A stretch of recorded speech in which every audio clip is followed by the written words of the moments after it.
Esta es la tercera parte del estudio de Ezequiel 16, donde hemos estado estudiando desde el principio, ¿no?,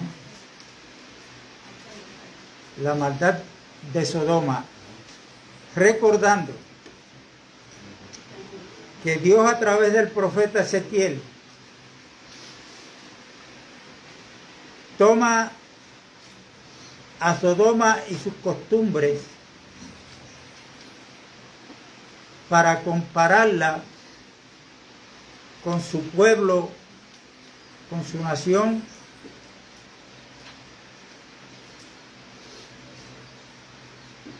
y al Dios comparar a Jerusalén con Sodoma, Dios le dice a través del profeta Ezequiel que Jerusalén ha hecho mucho más mal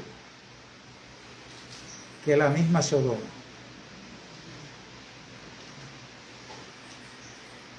Recordando siempre que si van a seguir estudiando este capítulo, Sodoma no me la compare con la iglesia todavía, porque Sodoma, su vida, sus acciones, hay que verla a la luz de los pueblos que están fuera de la voluntad de Dios, para luego, después que podamos ver esto bien claro, entonces ver cuál es la condición del pueblo de Dios a nivel mundial, y que ese pueblo hoy la Biblia le llama a la iglesia, la cual es el cuerpo de Cristo. Amén.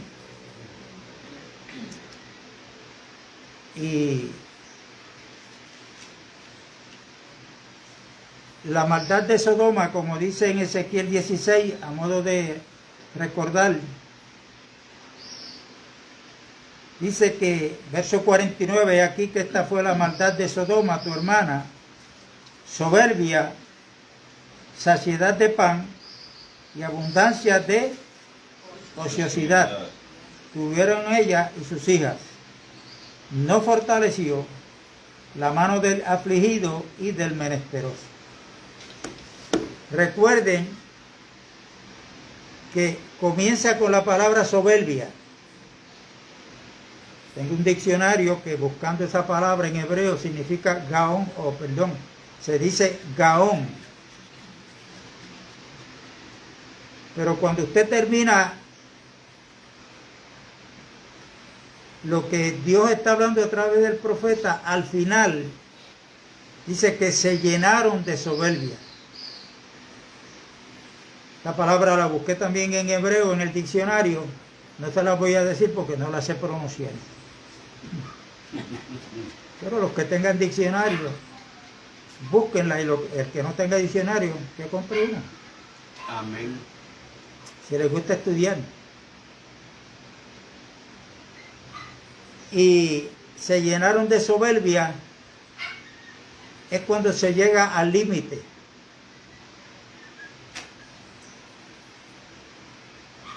Donde al final dice que no fortalecieron la mano del afligido y del menesteroso. Cuando usted ve cómo están funcionando los líderes políticos a nivel mundial,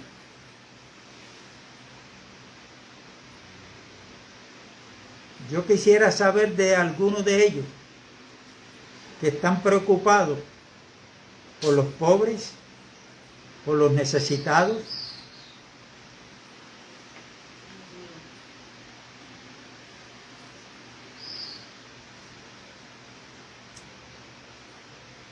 Ninguno.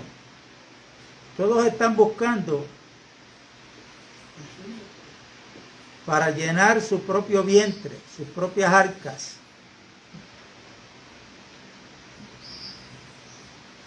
Cuando se va al ámbito escritural, Pablo dice a los filipenses que hay muchos cuyo Dios es su vientre, que piensan en lo terrenal.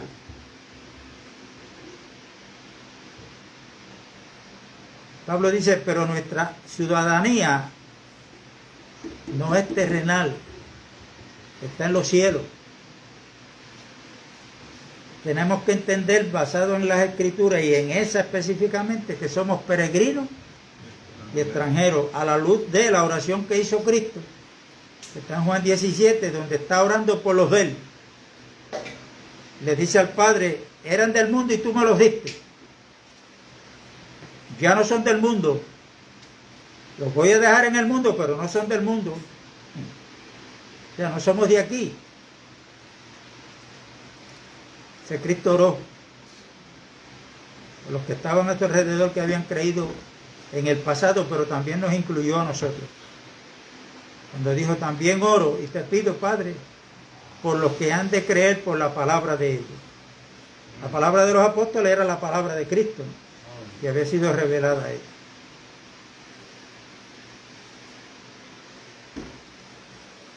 Y,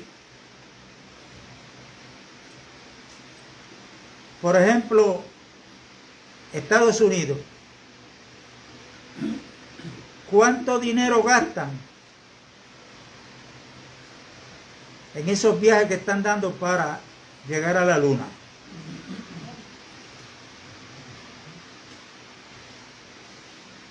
Y para creerse grande porque llegaron a la luna. Bueno,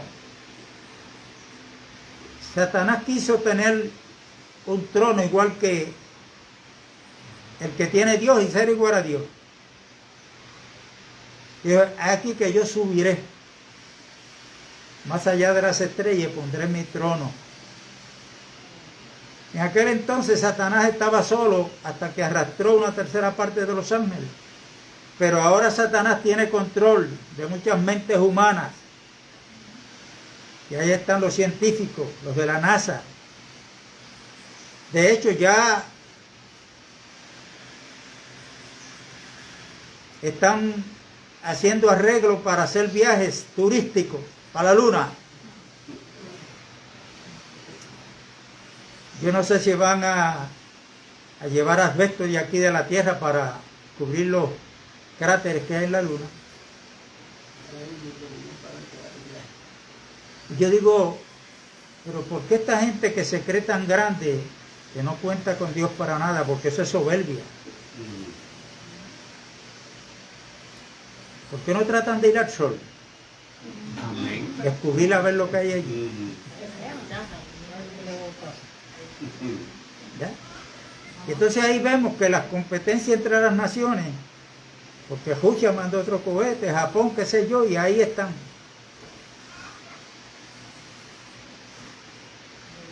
Y en todo eso, pues nosotros tenemos que tener cuidado. Se llenaron de soberbia. ¿Qué quiere decir eso, hermano?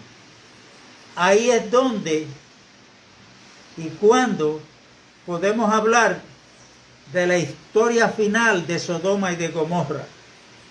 Que cuando se nos preguntaba antes, como nosotros desconocíamos, comenzábamos a hablar por el final. ¿Cuál es el pecado de Sodoma y Gomorra? Ah, la homosexualidad, el lesbianismo. Pero ese es el final de la historia de ellos. Cuando se llenaron de soberbia, entonces se pusieron a hacer cosas contra la naturaleza, contra natura. Ahí es donde comienzan ellos. Y como dice en el Romanos capítulo 1, el hombre pierde el deseo que Dios le dio para que se uniera a una mujer y los dos fueran uno.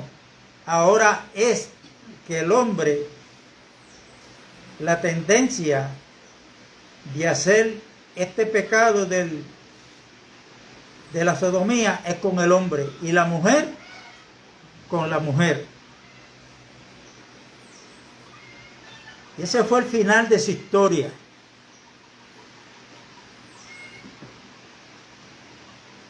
¿Qué sucede al final de la historia? Después de esto, ellos cometen pecado contra natura. Es rebelarse de tal manera que lo que Dios estableció no sirve. ¿Por qué? Porque cuando se llenan de soberbia, el hombre toma la decisión de que él es el que tiene la capacidad de decidir qué es lo bueno y qué es lo malo. Pero el asunto es que a lo malo le llaman bueno y a lo bueno le llaman malo. No se dan cuenta que actúan así porque tienen una mente depravada, un corazón depravado, porque están fuera de la voluntad de Dios. En esa soberbia tienen la abundancia de pan. Y la abundancia de pan no se puede pensar única y exclusivamente en las 3 comidas que hacemos diariamente. Hay veces que yo hago 4 y 5.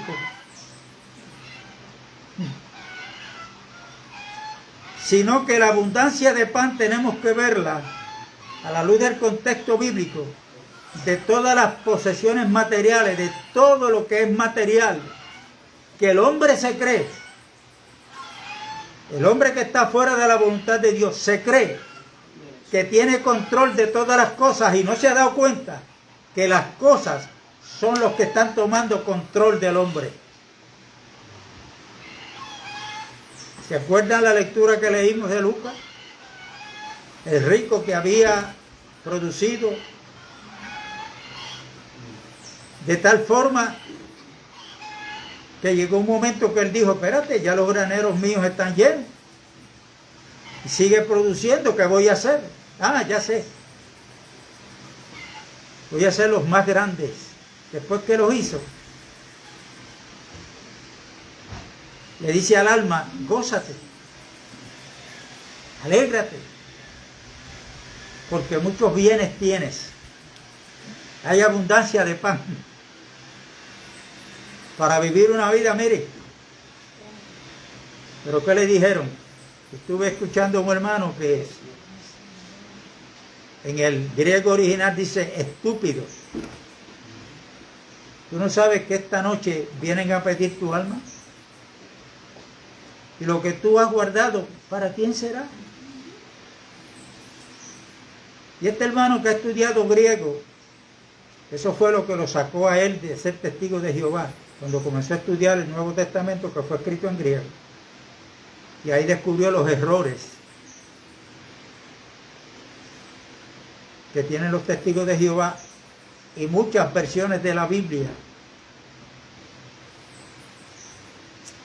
Él dice que en el original griego, y aquí tenemos que ver esto a la luz de las Escrituras, el Señor no le dijo, esta noche vienen ángeles a pedir tu alma para llevarte al infierno. Eso no fue. Esta noche vienen a pedir tu alma. Lo que tiene, ¿de quién será?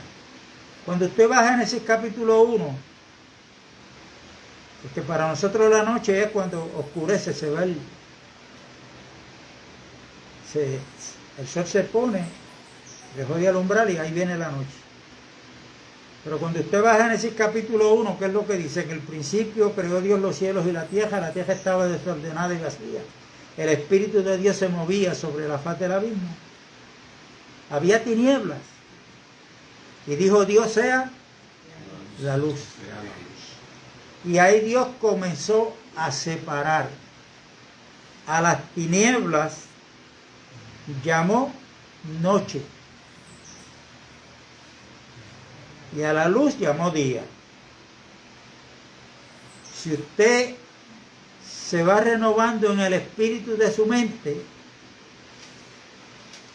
quiere decir que una persona hombre, mujer a nivel mundial, están fuera de la voluntad de Dios, aunque esté a las 12 del día en la calle, en un día como hoy, que ese sol está bien resplandeciente, esa persona para Dios está de noche. ¿Por qué? Amén. Porque está en tinieblas.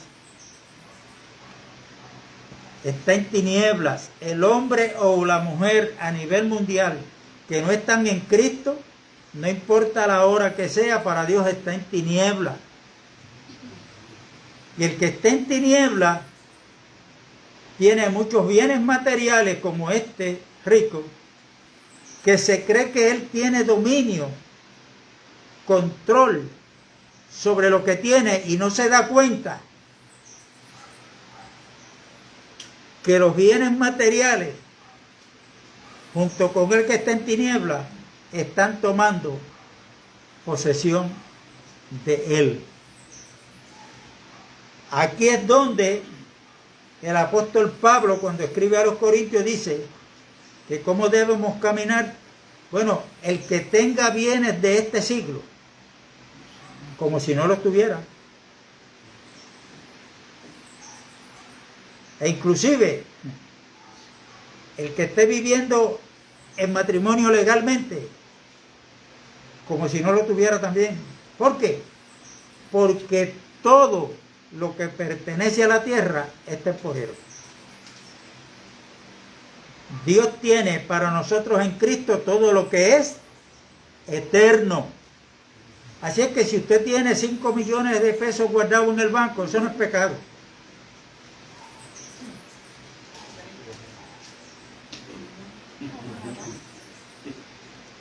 La pregunta que cada uno tenemos que hacer no es quién tiene control o dominio sobre ese dinero. O soy yo sobre el dinero que tengo guardado, o es el dinero que tiene. Y en esto hay que tener cuidado, porque Cristo, no yo voy a citar palabras de él. Cristo le llamó a las riquezas materiales Mamón, o sea, el Dios de este mundo, el Dios Mamón. Y él dijo, no se puede servir a dos señores. Recuerden que la palabra señor en griego es kurios, que quiere decir el que tiene dominio sobre uno. Por eso es que Cristo es nuestro curio, o sea, nuestro Señor. Si es que Él tiene dominio sobre nosotros, sobre lo que tenemos, Él no nos lo ha quitado, pero Él nos ha dejado como mayordomo. Y de todo lo que tenemos materialmente, un día le vamos a tener que dar cuenta. De la mayordomía. Entonces, si usted ve al pueblo que está fuera del Señor, de los políticos mayormente, haciendo promesas que todas giran alrededor de ¿qué? Del dinero. Usted ve a los políticos de Puerto Rico aquí en nuestra patria, no, que nos aprobaron tantos millones. Y la gente dice, wow, ¿dónde está? Para esto, para lo otro. Pero ¿dónde está la obra? ¿Dónde está la obra? Ese dinero se lo dieron para esto, pero ¿dónde está aquello que debieran de estar haciendo para el bien del pueblo? Eso no se ve. Y al llenarse de soberbia, el hombre llega al máximo, donde lo que ellos creen y como ellos viven, no es que esto es una forma de vida de nosotros, es que esto hay que legalizarlo. Esto tiene que ser ley.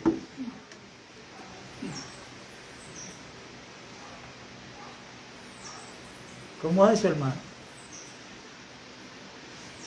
Hoy en día, el movimiento de homosexuales y lesbianas ha ganado mucho terreno, de tal forma que en muchos países ya es legal el matrimonio entre dos personas del mismo sexo. el presidente de los Estados Unidos ha firmado una ley,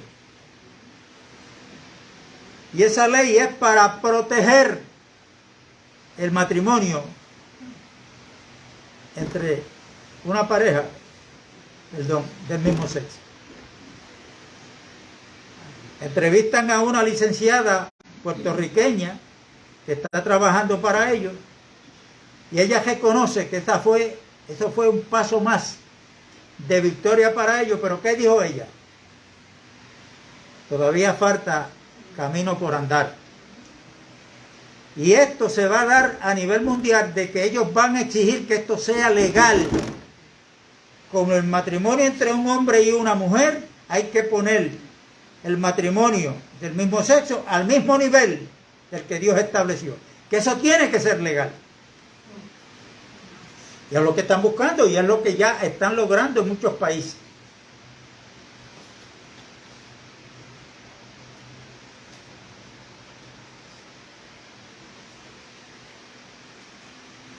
Voy a mencionar algo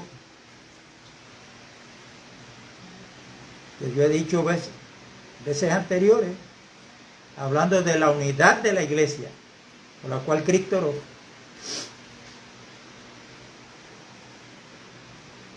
Que por la vía de lo bueno no se va a lograr. Ese remanente final va a practicar la unidad por la cual Cristo oró, por medio de las aflicciones, por medio de problemas serios. Y antes de continuar, la pregunta es, después que ellos llegaron a lo sumo, ¿qué fue lo que llegó? ¿Qué fue lo que los sorprendió a ellos? El juicio de Dios. Fuego y azufre. El apóstol Pedro dice que esta tierra en la cual vivimos está reservada. ¿Para qué? Para el día del juicio. ¿Cómo va a limpiar Dios esta tierra? Por medio del fuego. Y Cristo dijo que unas señales que iban a haber era, no como en los días de Noé nada más, sino él dijo, como el día que Noé salió de Sodoma, que cayó fuego y azufre y los destruyó. Esa es una señal, hermanos. El momento profético que estamos viviendo nos está diciendo que el regreso de Jesucristo a poner a todos sus enemigos por estrado de sus pies está cerca.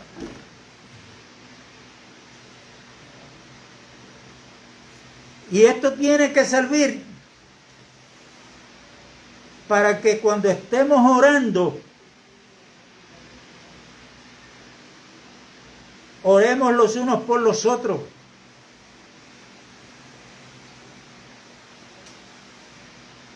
Mire con qué palabra se comenzó la reunión hoy. Y recuerden que Dios marca el curso de la historia. En Dios no hay casualidades, hay causalidades. Mirad cómo andéis. Y hay que orar porque la iglesia, pastores, estoy hablando en términos generales, no se han dado o no quieren darse cuenta en la trampa que cayó la iglesia desde el año 400 después de Cristo Jesús. Cómo el enemigo está atacando a la iglesia desde adentro para que no sea edificada.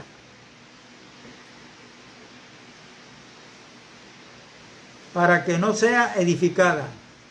¿Qué nos está diciendo Dios a nosotros, los que amamos, los que creemos en el regreso de Cristo, los que creemos que la iglesia tiene que ser edificada antes que Cristo venga aquí en la tierra? Mirad cómo andéis, no como necios, conociendo cuál es la voluntad de Dios.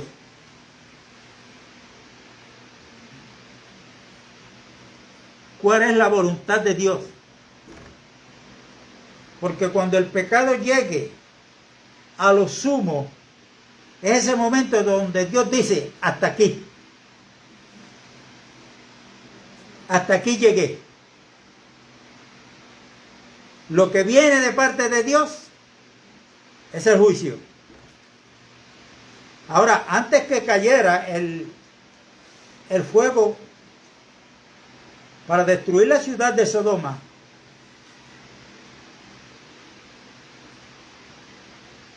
Dios sacó de allí a un hombre que era pregonero de justicia, que afligía todos los días su corazón viendo lo que ellos practicaban.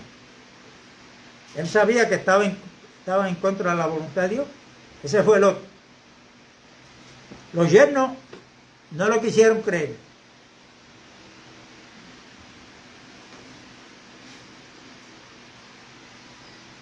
Cuando Lot sale de Sodoma, salió con su esposa. Eso lo sabemos. O sea, Dios lo saca porque había un hombre intercediendo por él, llamado Abraham. Por eso es que tenemos que interceder los unos por los otros. Porque déjeme decirle algo, y de esto yo le pido que oren para que Dios me alumbre de yo poder ministrar esta palabra en cuanto a la salvación. Porque somos justificados por la fe y nos creemos que eso es todo. La salvación completa. Ahí comenzamos, gloria a Dios por eso.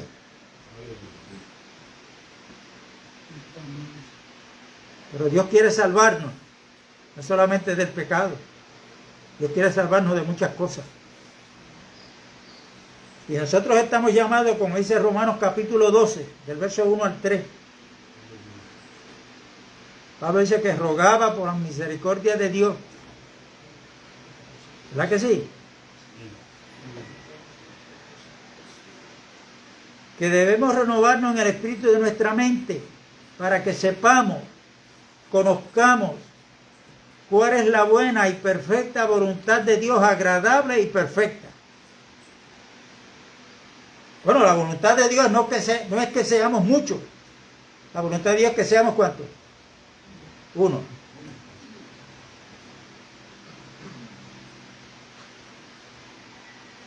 Uno. Y cuando estas leyes se sigan aprobando, ley aprobada, donde van a haber pastores probados, para ver si logran ser aprobados por Dios. Cuando le llega un matrimonio del mismo sexo que tienen que casar,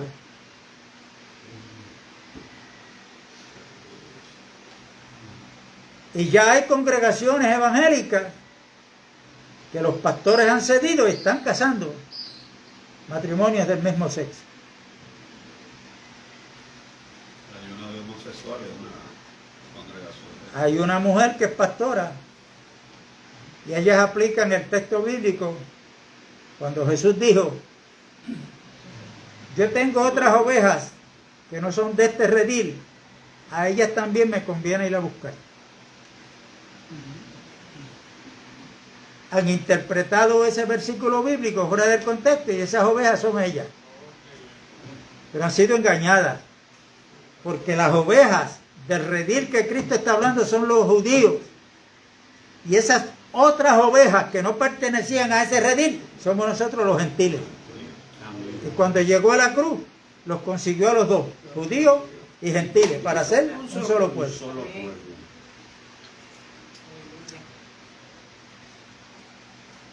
Recuerden lo que hemos hablado.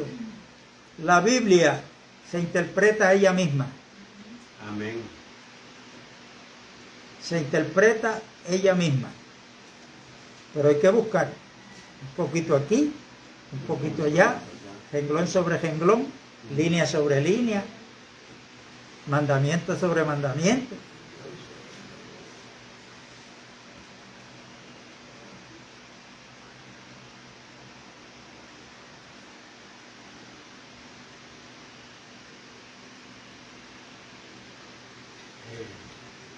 y los pastores con sus congregaciones han llegado en este momento en el cual estamos viviendo, lo que ya hemos hablado anteriormente aquí. ¿Cuál es la historia de la iglesia para este tiempo que la podemos ver en Apocalipsis? Bueno, la historia de la Odisea. De ahí en adelante ya no hay. Es la última que se está viviendo en este último tiempo. Se oye pastores predicando desde el frente, con Biblia abierta. Pero ¿cuál es la intención, el motivo de esas predicaciones? Para levantar sus propios imperios. Sus propios imperios.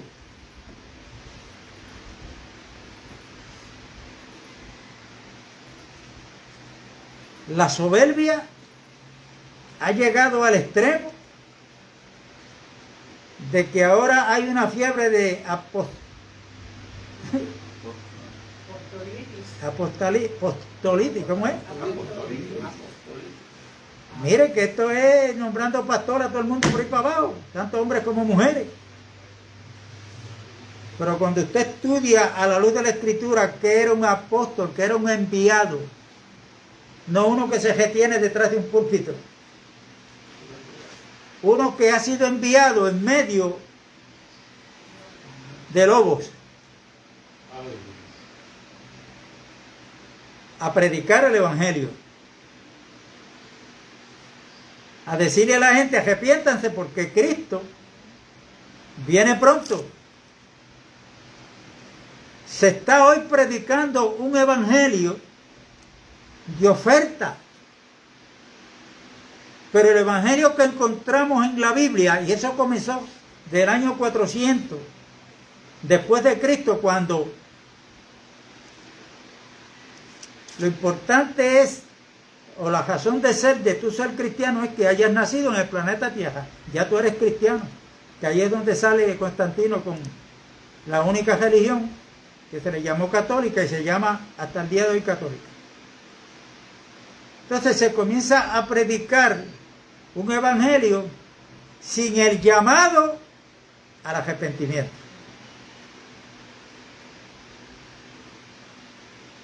Es un evangelio que no es. Y mire, déjeme decirle una cosa. No yo voy a citar a Pablo. Esto está en Gálatas, donde Pablo dice que si un ángel del cielo desciende a predicar otro evangelio que el que ya está predicado, o aún uno de nosotros predica un evangelio que no es el que ya está predicado, sea anatema. Y eso quiere decir que ha caído bajo la maldición de Dios. Está maldito. Entonces hoy es cuestión de que tú pases al frente, levantes tu mano derecha y repitas una oración que no la estás haciendo tú. Tú estás repitiendo una oración que hace el que te llama al frente. Es que eso no es bíblico. Pero eso es lo que se practica. Eso es lo que se practica. Entonces ahí hay una consecuencia de eso.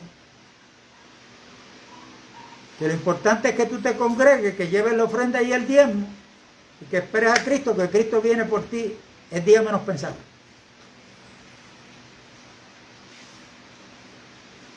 Entonces se está predicando tanto y tanto la mentira que ha llegado el tiempo en que se está creyendo que una mentira es verdad.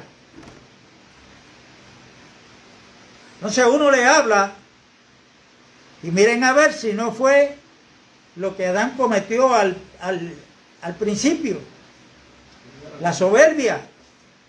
¿Qué fue lo que le prometió Satanás a esta primer pareja? Si ustedes comen de este árbol van a ser igual a Dios, que van a conocer ¿qué? El bien y el mal. ¿Cómo es que se está trabajando hoy en la iglesia en muchas congregaciones? Es que esto que se está practicando no está basado en el diseño de Dios, no está. Sí, pero eso no es malo porque lo están tratando como algo bueno que se origina en la mente humana. Y eso no es estar bajo la voluntad de Dios. Eso no es estar bajo la voluntad de Dios. Por eso hay que tener cuidado y saber un poquito de dónde se originan las cosas. Si algún adventista algún día le prueba a usted que el día de reposo es el séptimo día, por la Biblia, usted dígale, usted tiene razón porque la Biblia lo dice. Y que a ese día Dios le puso por nombre como, en hebreo es Sabbat, que quiere decir reposo. Pero a los demás días, Dios le puso nombre. Pero hoy, ¿tienen nombre o no? Entonces, si yo me estoy dejando llevar por el calendario de un tal Gregoriano de Roma, que fue el que inventó el calendario que tenemos hoy, pues yo me estoy dejando llevar por un calendario que no es el celestial, sino uno civil. Entonces, ¿cómo yo voy cuando me dejo llevar por la palabra que cuando Dios dijo sea la luz? ¿Qué dice la Biblia? Que fue el primer día y Dios llamó a la luz día y a las tinieblas llamó noche. Eso es todo. Pero en el calendario celestial, ¿quién me puede probar a mí que hoy es domingo? Nadie. Nadie. Ya hemos hablado de esto, que si usted lo coge en inglés, ¿cómo que se dice en inglés domingo? Sunday. ¿Es día de qué? Del sol. Del dios sol, que siempre se ha adorado como cultos paganos. Y así uno de los nombres que Gregoriano le dio a los días de la semana son paganos esos nombres. Y tenemos que tener cuidado. Si yo le pregunto a ustedes aquí ahora, yo quiero que me digan los nombres de los 3 jóvenes que fueron con Daniel a Babilonia, que allá estaban. Misael, Asael. Esos son sus nombres hebreos. Ajá. Yo dije los nombres de ellos. O sea, los nombres que Dios le puso. Y que tienen un significado. Pero ¿cuáles son los más que están a flor de labio de nosotros? Nombres paganos.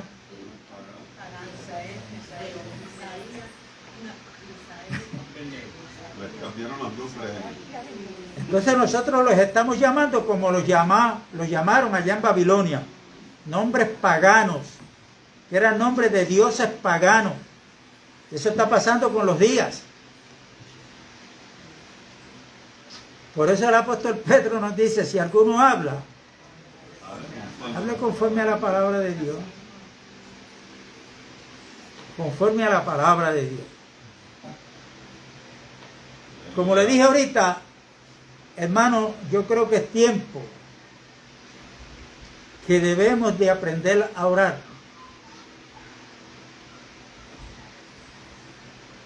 Porque nuestras oraciones, la mayor parte de ellas, giran alrededor de nosotros, de lo que necesitamos. Materialmente. Y eso no lo dice Santiago. Santiago dice, no, ustedes no están orando. No, Santiago dice, no, ustedes están orando, pero están orando mal. Porque están pidiendo para sus propias concupiscencias, o sea, para nuestros deseos. Un carro nuevo, carro mejor que el que yo tengo. A ver si puedo aumentar la cuenta del banco. Tengo 3 pares de zapatos, pero quiero comprarme 3 más. Señor, mira, la alacena a veces llena de comida. Señor, ¿qué cocino hoy?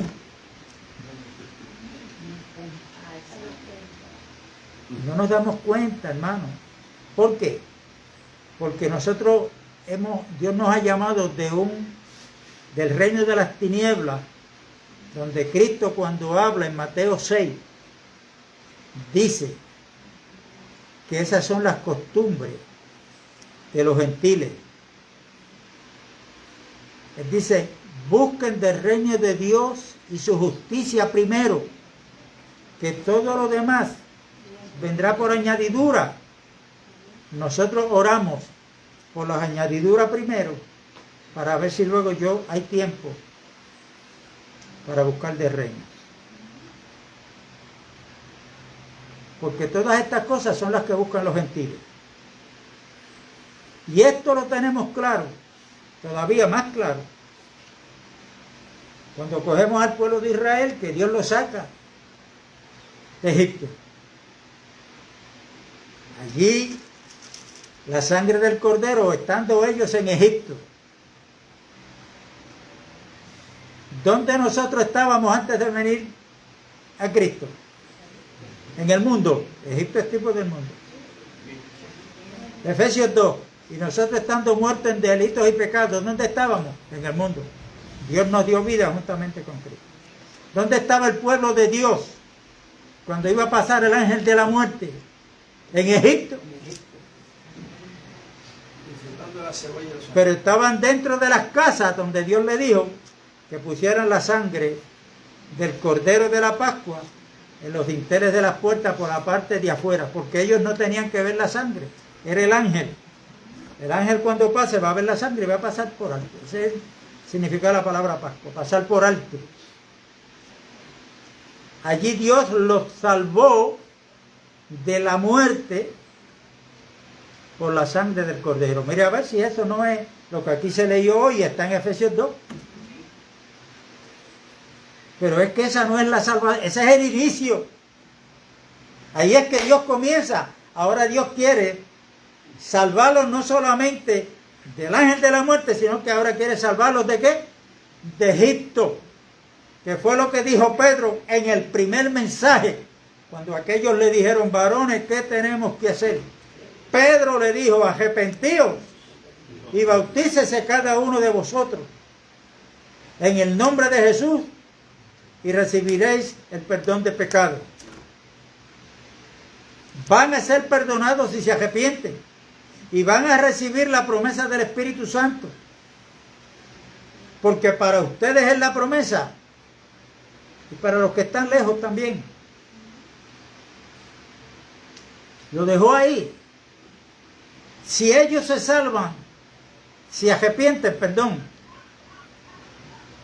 y creen en Jesucristo, Pedro sabe que allí mismo Dios los va a justificar y ya pueden decir, somos salvos. Pedro se lo dijo, pero después de eso Pedro le dijo, y sean salvos de esta perversa generación. Esos son los que están fuera de la iglesia. Son perversos. Y de ahí, el Señor, de esa condición en que vive la gente, Dios nos quiere salvar. Por eso es que Juan dice que no podemos imitar al mundo, ni ser amigos del mundo. Nosotros no podemos caminar, la iglesia no puede caminar como el mundo quiere imponernos. ¿Cómo debemos caminar? Tenemos que mantenernos siendo la sal de la tierra y la luz del mundo. Pero después que van por el desierto, ahora hay otra etapa de la salvación. ¿Ah? ¿Cuál es? Que Dios los quiere salvar de ellos mismos. ¿Cuál fue el caminar de ellos por el desierto? Buscando su propio bien, quejándose en contra de Dios. Pero si allá en Egipto estábamos mejor, aquí Dios nos sacó de allá para matarnos por medio del hambre.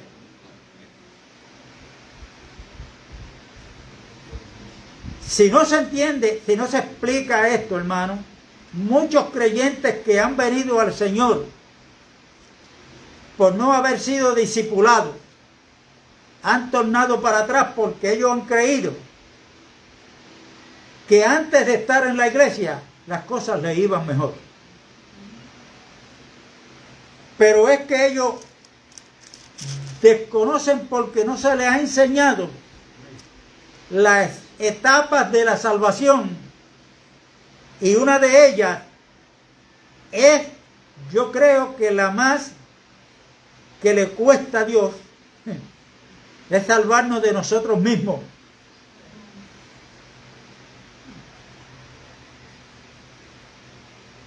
De nosotros mismos.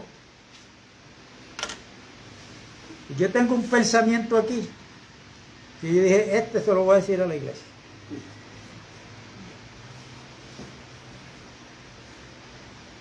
Ahorita Jaúl dijo que este cuerpo Dios no lo quiere. El verdadero hombre espiritual que Dios está haciendo, está viviendo dentro de este cuerpo. Pero va a llegar un momento en que este cuerpo, que es la carne, Jesús dijo, Pablo, que la carne ni la sangre heredarán el reino de los cielos. Al reino de los cielos, cuando Cristo venga, vamos a tener un cuerpo, pero no es este.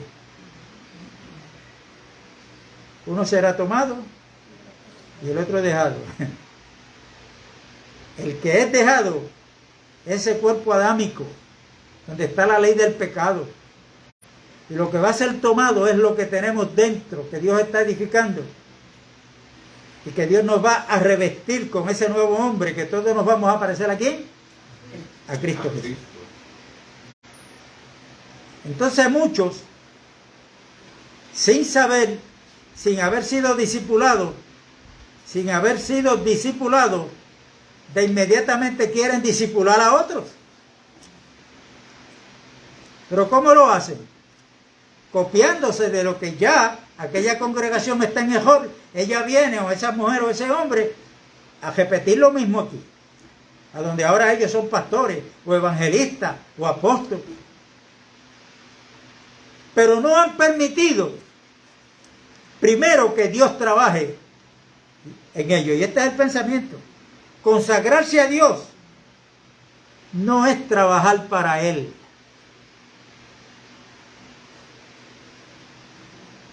Es permitir que Él trabaje en nosotros.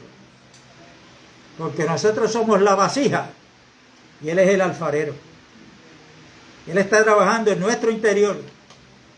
Aún nuestro corazón, la mente, las emociones, el yo, que ese es el corazón, Dios no lo quiere. Lo eliminó para poner un corazón nuevo.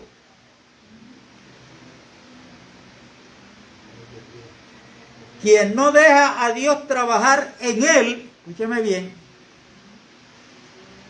no puede trabajar para Dios. No puede trabajar para Dios. ¿Queremos ser exaltados por Dios? Eso se logra siendo mansos y humildes de corazón.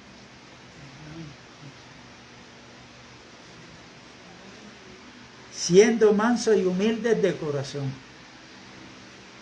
Aprended de mí, dijo Cristo, que soy manso y humilde de corazón. Esta es la humildad encarnada, ahí está.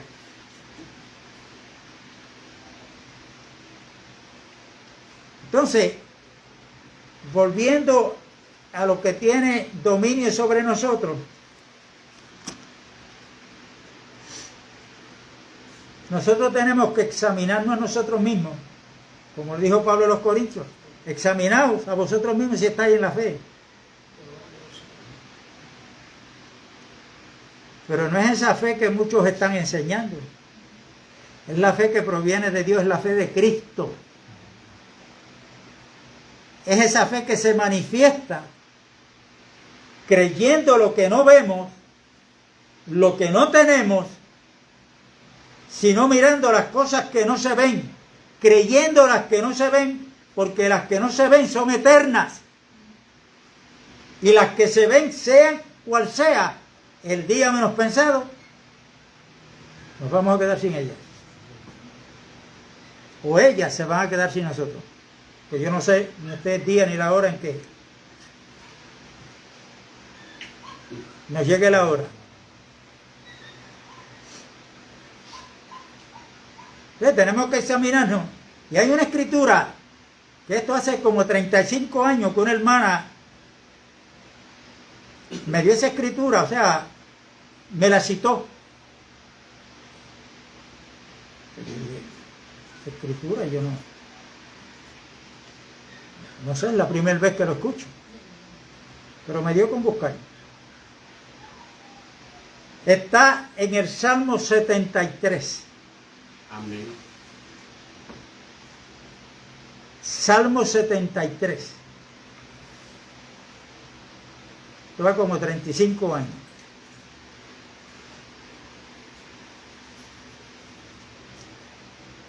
Mire lo que dijo el salmista aquí, para ver si nosotros podemos decir esto, pero decirlo de verdad, decirlo con convicción.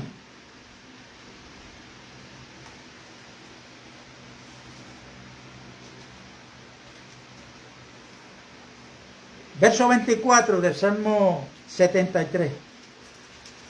Dice, me has guiado según tu consejo, y después me recibirás en gloria.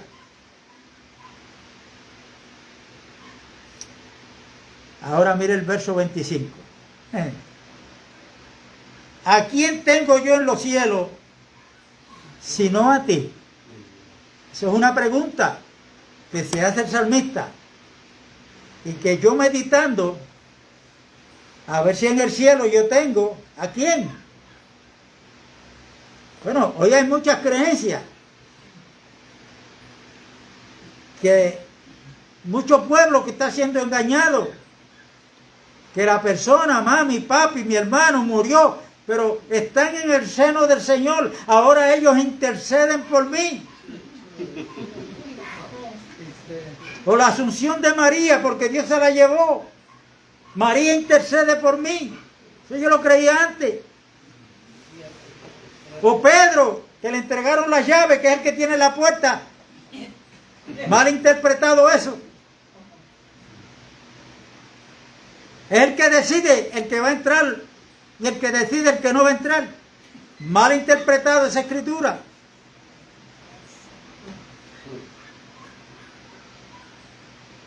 Ahora pregúntese cuando usted salga de aquí y esté en su casa meditando, ¿a quién tengo yo en el cielo? Si no a ti. Pues no tengo a nadie más, solo a ti, Dios. Amén. Pero ahora vamos a cambiar del cielo para acá, para la tierra. Y fuera de ti, nada deseo en la tierra.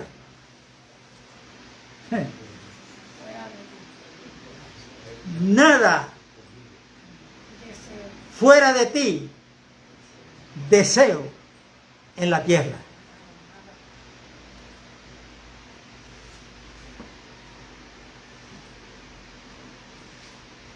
Wow. Cuando yo encontré esa palabra, me trabajó en mí. Y yo dije, esto hay que decirlo hoy.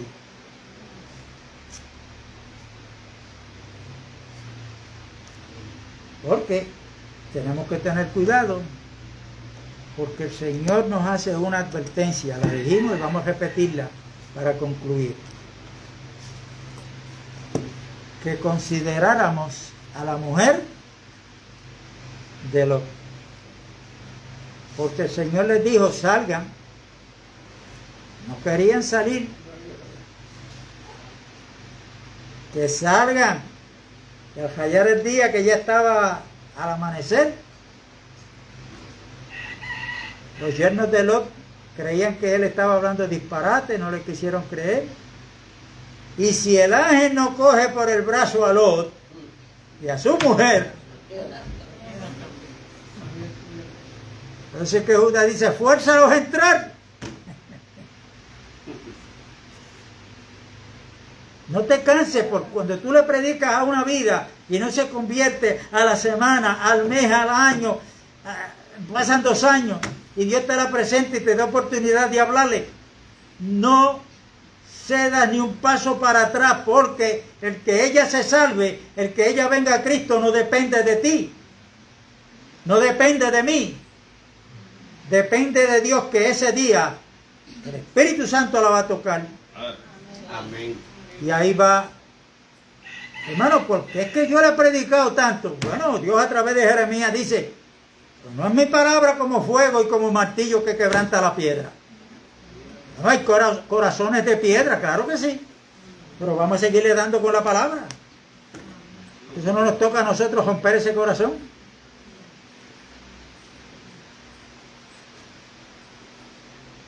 Y voy a terminar con esta escritura mal interpretada también, que por eso es que en el sistema católico existe la confesión de pecado con un hombre llamado el cura del pueblo.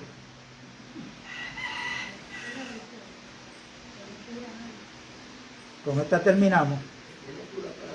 Está en Juan, después que Jesús resucita, se presenta a los apóstoles, sopló en ellos y les dijo, recibid al Espíritu Santo.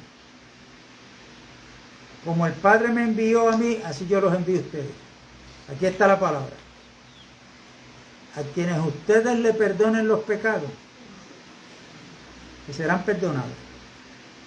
Aquellos que ustedes le retengan los pecados, les serán retenidos. Si usted coge esa escritura y la deja ahí, tiene que decir, los católicos tienen razón. Eso es lo que dice ahí. Pero no es lo que enseña la escritura. Cuando usted lea Lucas 18, por ejemplo, el primer mensaje que dio el primer papa, que fue Pedro, según ellos, cuando los 3.000 se convirtieron, Pedro les dijo, bueno, hagan una fila ahí que hay que confesarlo. No, él los llamó al arrepentimiento. Usted no va a encontrar en la Biblia en ningún momento que los apóstoles confesaban a nadie para perdón de pecado. Entonces, ¿qué fue lo que quiso decir Cristo con eso? Porque está ahí.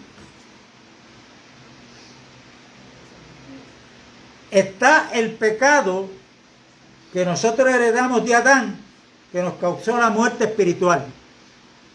Por haber creído en Cristo Jesús como nuestro Señor y Salvador, Dios nos ha perdonado y por la fe en Cristo Jesús somos justificados delante de Dios. Ahora, hay otro pecado o pecado y perdón, que es el que se da, del cual habló Cristo a los apóstoles, que es ese pecado entre nosotros.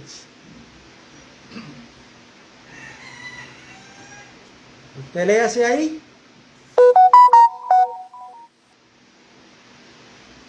A Lucas 18, donde Jesús le dice que cuando un hermano, porque Pedro le dijo, bueno, ¿cuántas veces tengo que perdonar al hermano? 7 veces. Y Jesús le dijo, no, 70 veces 7.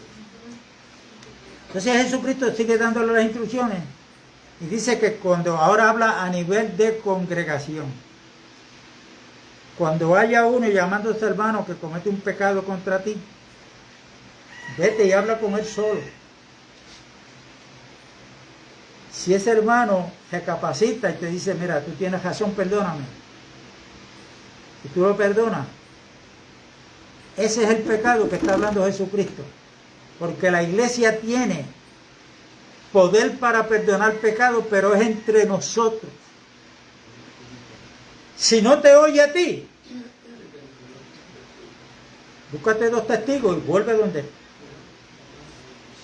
Si después que llevas a esos 2 testigos tampoco los oyes, dilo a la iglesia. Dilo a la congregación.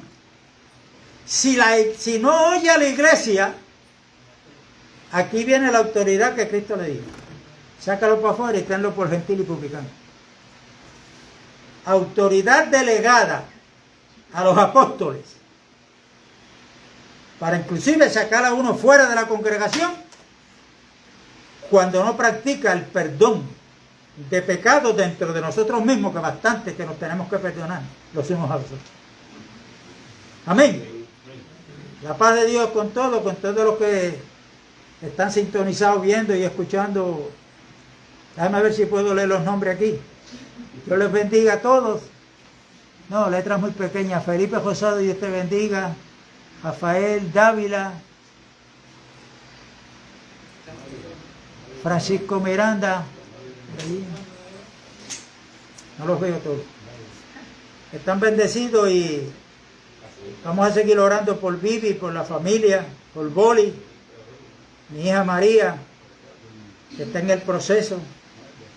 Ya ella fue a la cita del médico y creo que ella, a través de su hija, le dijo al médico: yo lo que estoy esperando es el milagro de Dios, no es lo que ustedes puedan hacer por mí. Y ha ido, esto es como decía Raúl, día a día. Y la buena noticia es que ya le aprobaron el seguro social. Amén. Así es que esto hay que anunciarlo también y darle gracias a Dios. Recordemos que no importa la condición, sea buena, bonita, agradable o que no nos guste, Dios tiene el control del curso de la historia. Cuando estemos en una aflicción como está Vivi, como está mi hija, que son más fuertes, son fuertes, podremos orar como oró Cristo antes de ir a la tumba de Lázaro.